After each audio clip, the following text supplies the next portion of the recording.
Recently, I've been trying out SETI Astro Suite and its new tools for editing astrophotography images. If you haven't tried that, then you're really missing out. Whatever your level of astrophotography, you'll benefit from using some of these amazing tools in your workflow.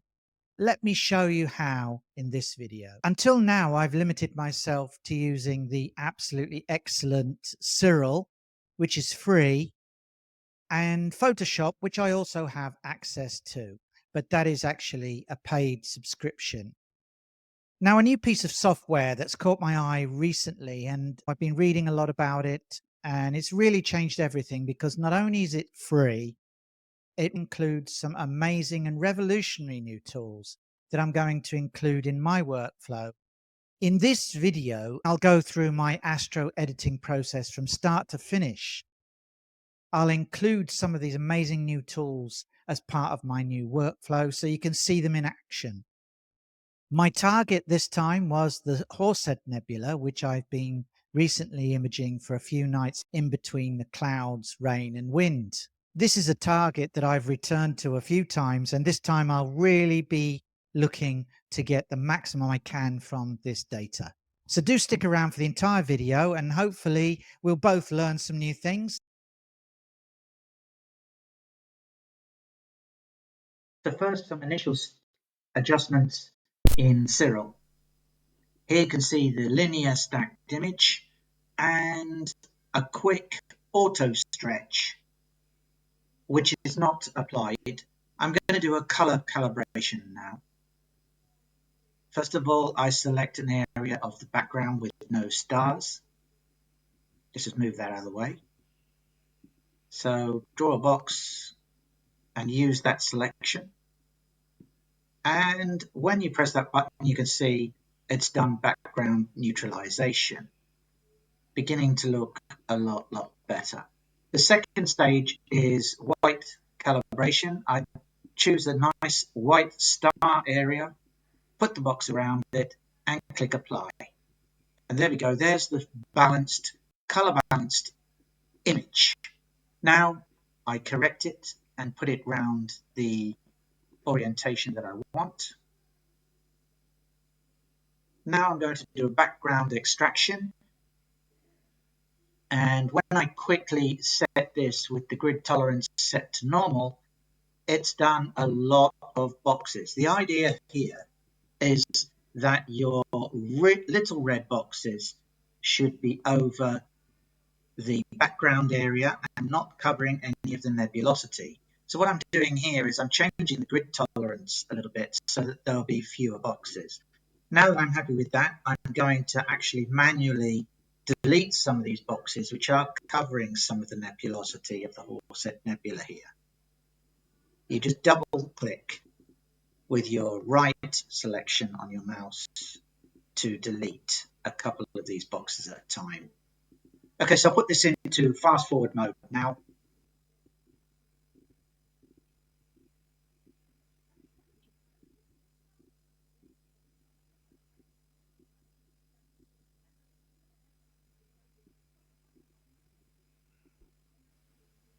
Now I'm checking to see that none of my red boxes are over stars because that can skew the results. So if they are, just delete those individual boxes.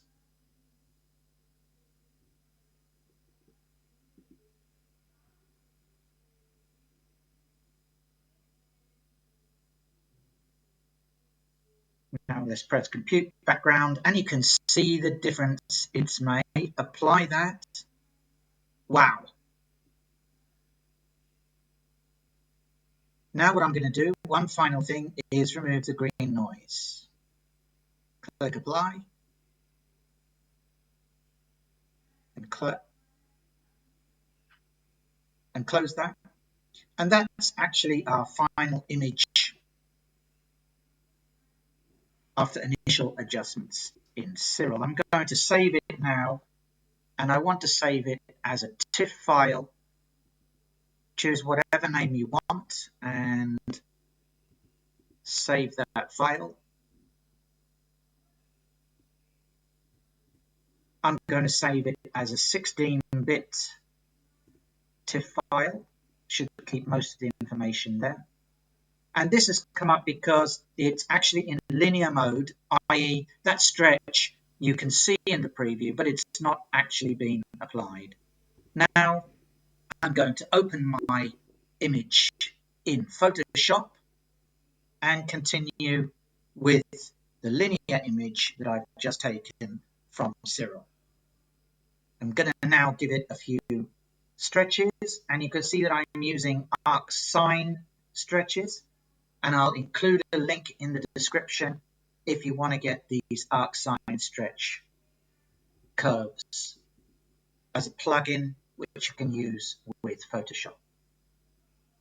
Do this a couple of times.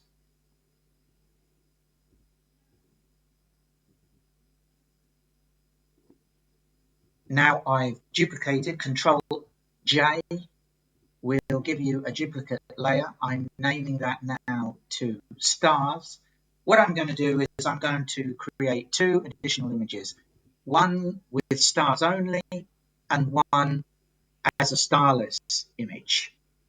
Then I'm going to save those images and go on to use some of the interesting tools which I'd like to show you in SETI Astro.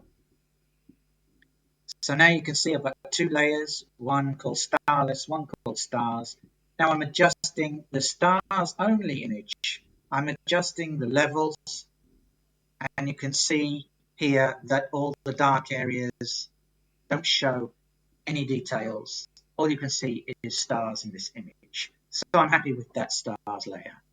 Now I move to the starless layer, and I'm going to use Star Exterminator. First of all, before I do that, I'm going to just adjust the levels a little bit so that the star reduction will be good. Here I go to Star Exterminator, which is another plugin I use by Russell Croman.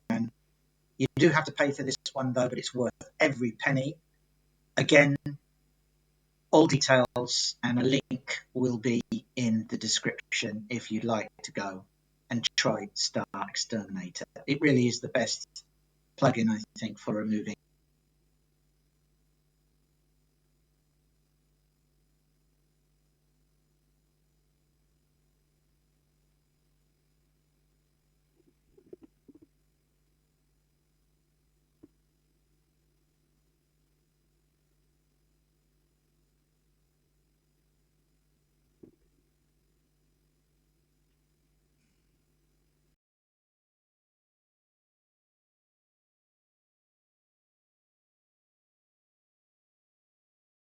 Okay, so here we are in SETI Astro, and on this window, first of all, there's a couple of things that I'd like to include in my workflow.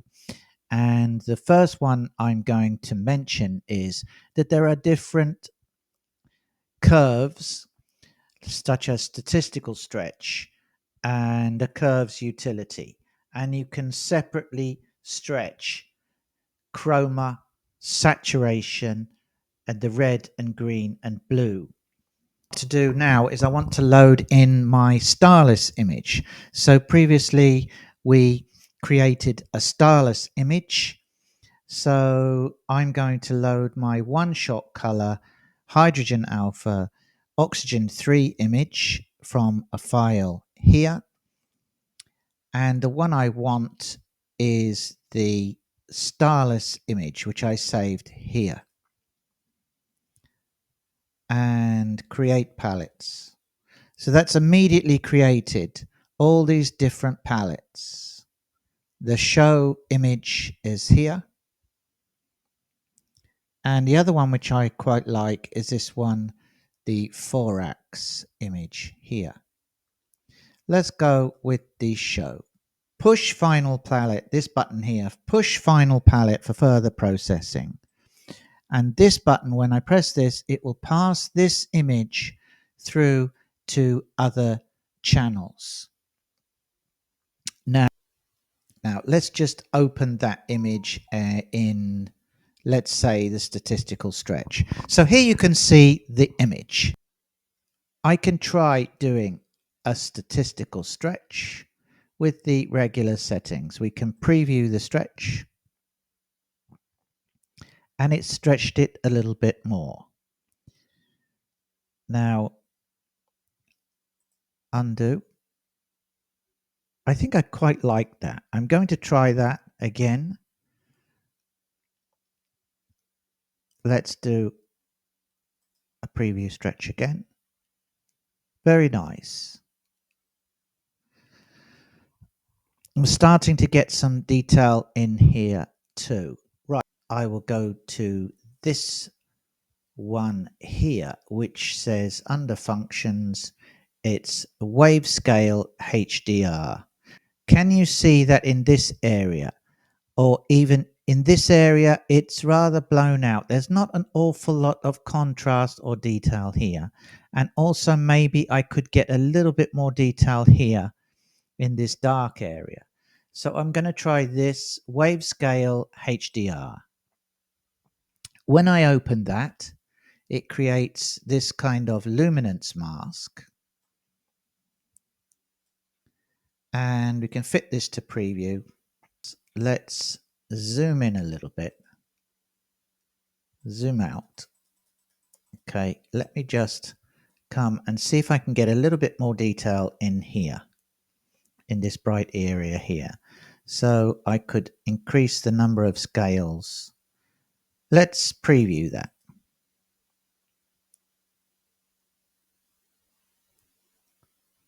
Did it actually make much difference? It did bring out maybe a little bit more detail. What about here? Maybe. What I'm going to do is I'm going to increase that by 1. The number of scales, this increased by 1. Let's preview that again. And what can we see now? Maybe even here.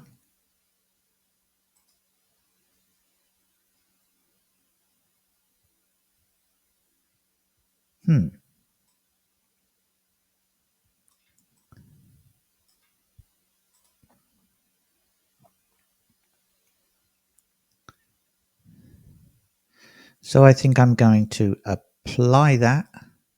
The other thing I can do is, so I would like a little bit more color here where I have the yellow. I want to make this a little bit more of a golden color. Is I can actually use masks here. Very, very nice and very, very intuitive. I always get very, very confused in Photoshop when using masks, but this is very, very clear. This one is to create a mask. Press on there, and here I choose, let's fit that to preview. And here I choose, I want a yellow mask to highlight that yellow area. I'm going to select the entire image, and I can preview the mask. There it is. I'm going to save the mask and save it to mask slot 0. Okay, so it's saved. I can check here that in the slots 0, it has the mask in slot 0. Okay, now I'm going to apply the mask. Click on here, the one with the plus, and I've clicked OK. So mask in slot 0 is applied. So the yellow mask. A preview stretch again. I'm going to stretch the yellow. So I've stretched the yellow a little bit more. The curves utility. And now what I'm going to do, let's fit to preview. Zoom out a bit. What I'm going to do is try to get a little bit more red into here to make this a bit more orange. So I'm going to go to the red curve, click twice, and include, you see it's applying this to the yellow channel and putting a little bit more red gold there. So I like that. and apply that. At this point, I could make a blue mask and tone that down a little bit. I'm going to remove this mask now, and I'm going to create another mask, and I'm going to say blue mask, because I think I want to do something with the blue. Fit to preview. Select the entire image. And there's the blue mask. So I would save the mask and save it to mask slot number 1. Okay. So close that and now apply the mask slot 1. Okay. So the mask in slot 1 is applied. And what I want to do is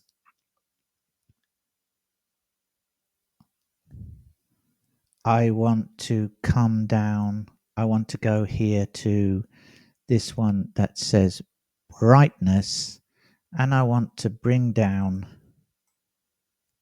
the blue a little bit. You see, I can just adjust the blues to where I'm happy.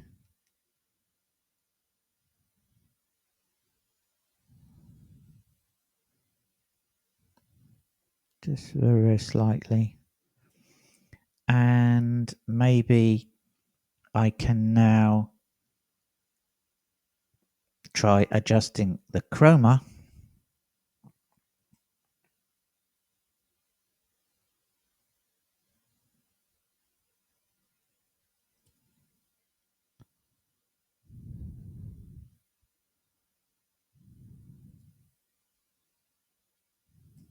Okay, apply the curve.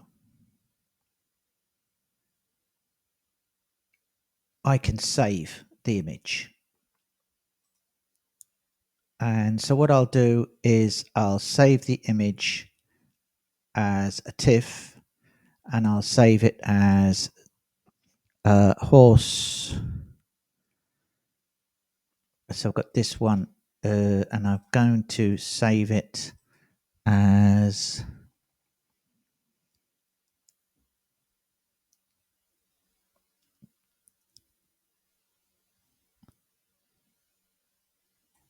SETI done dot TIFF.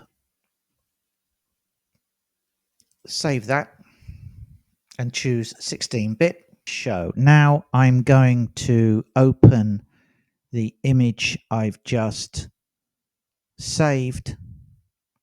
So there's a couple of things I'm going to need to do here. First of all, as you see, I need to just crop these edges a little bit.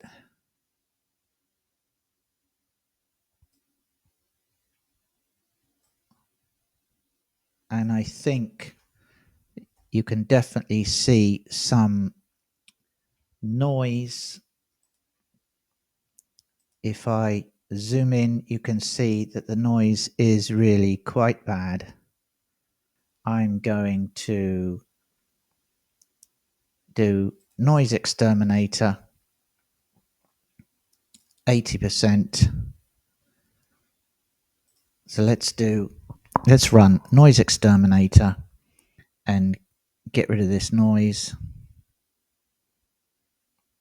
Wait a few moments for this to go through.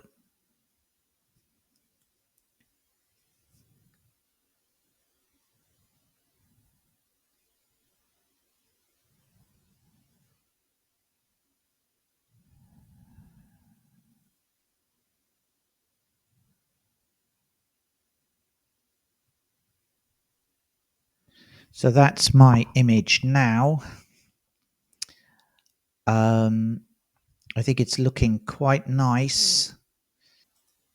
Let me go to camera raw filter.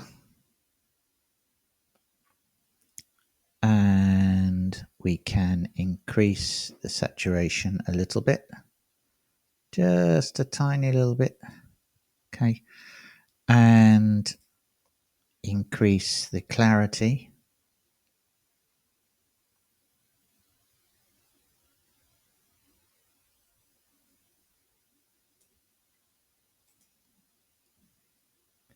So what difference has that made?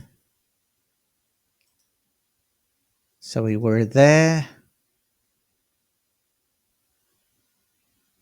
We've reduced the noise, and now we've added that. I use this action local contrast enhancement. See if that makes a difference as well.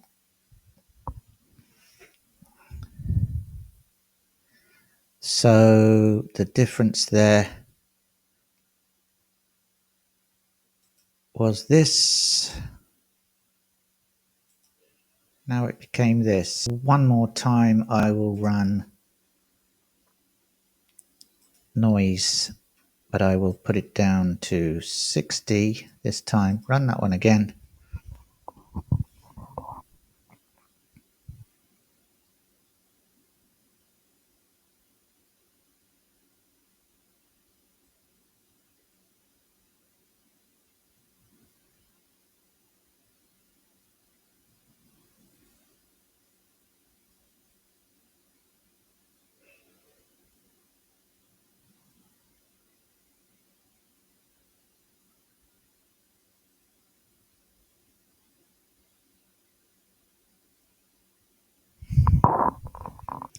There you have it. I think